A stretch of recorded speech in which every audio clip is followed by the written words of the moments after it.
Hello, ladies and gentlemen. Thank you for joining me today.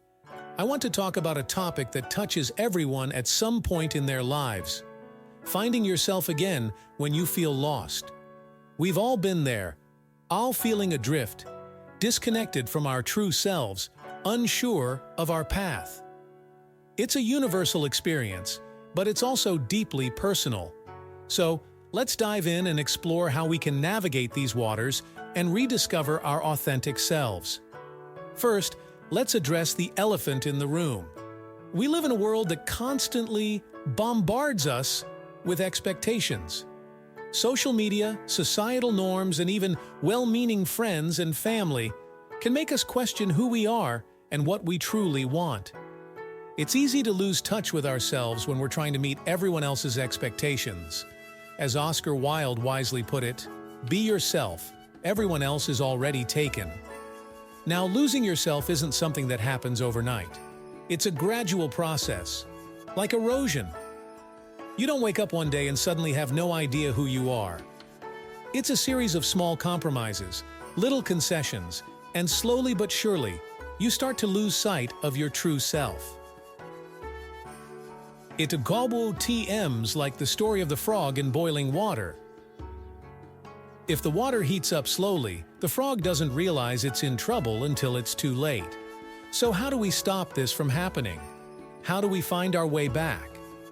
The first step is to take a good, hard look at where you are right now. Self-awareness is crucial. Ask yourself, what do I love? What do I hate? What excites me? What drains me? Reflect on these questions honestly. As Friedrich Nietzsche said, "He who has a why to live can bear almost any how." One of the best ways to reconnect with yourself is to revisit your childhood passions. Think back to when you were a kid, before the world told you who you should be. What did you love to do? What made you lose track of time? For some, it might be drawing, writing, or playing sports. For others, it could be exploring nature or building things. These passions are clues to your true self, untainted by external expectations. Let me share a personal story. When I was younger, I loved writing. I would spend hours crafting stories and poems, completely immersed in my imaginary worlds. But as I grew older, I was told that writing wasn't a practical career. I listened, and gradually, I stopped writing. It wasn't until years later, feeling lost and unfulfilled in my corporate job, that I remembered my passion for writing. I picked up a pen, and it felt like coming home. But it's not just about revisiting old passions. It's also about being open to new experiences and ideas. Sometimes, we discover parts of ourselves through trying new things. Don't be afraid to step out of your comfort zone. Take a class, learn a new skill, or travel to a place you've never been.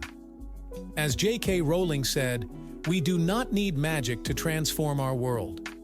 We carry all the power we need inside ourselves already." It's also essential to cut out the noise. We live in an age of constant connectivity, where we're always online, always reachable. While technology has its benefits, it can also be a significant distraction. Take some time to disconnect. Turn off your phone, close your laptop, and spend some time alone with your thoughts.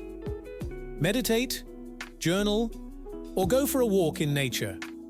These moments of solitude are where you can hear your inner voice the clearest. Speaking of cutting out the noise, let's talk about social media. It's a double-edged sword. On one hand, it allows us to connect with people all over the world. On the other hand, it can lead to constant comparison and feelings of inadequacy. Remember, social media is a highlight reel, not reality. You're comparing your behind the scenes to everyone else's best moments. So, take everything you see with a grain of salt and focus on your journey. A key aspect of finding yourself is surrounding yourself with the right people. Jim Rohn famously said, "You are the average of the 5 people you spend the most time with." Look at your inner circle. Are they supportive, encouraging, and positive? Or do they drain your energy and make you doubt yourself? Sometimes, finding yourself means letting go of toxic relationships and finding people who uplift and inspire you. You should embrace your uniqueness. We all have quirks, strengths, and weaknesses that make us who we are. Embrace them. As Dr. Seuss said, why fit in when you were born to stand out? Your individuality is your greatest asset. DoItAlone, try to mold yourself into someone else's idea of perfection. Celebrate what makes you different and use it to your advantage. Now, let's address the fear factor. Fear is a natural part of the human experience, but it shouldn't dictate your life. The fear of failure, the fear of judgment, the fear of the unknown. These are all barriers that can hold you back from finding yourself. As Nelson Mandela said, "I learned that courage was not the absence of fear, but the triumph over it." Feel the fear, acknowledge it, and then do it anyway. A powerful tool to combat fear is setting small, achievable goals. These give you a sense of accomplishment and build your confidence. It's like climbing a mountain. You don't focus on the peak the entire time. You focus on the next step and then the next. Celebrate each small victory along the way. Another essential component of finding yourself is practicing gratitude. It's easy to focus on what we lack or what's going wrong. But taking time each day to acknowledge what you're grateful for can shift your perspective and help you reconnect with what truly matters. Keep a gratitude journal and write down 3 things you're thankful for each day. It can be as simple as a sunny day, a good cup of coffee, or a kind word from a friend. Let's not forget the importance of self-care. In our busy lives, we often neglect our own needs in favor of work, family, and other responsibilities.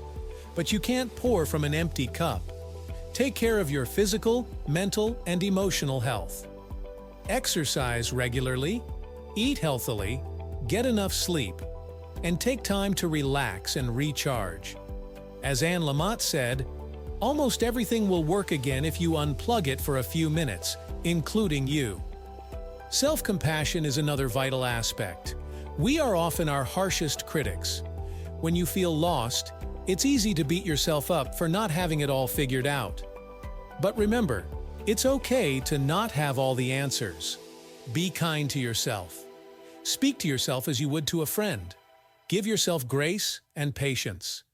As Brené Brown says, talk to yourself like you would to someone you love. Finally, remember that finding yourself is a journey, not a destination. There will be ups and downs, twists and turns. There will be moments of clarity and moments of doubt.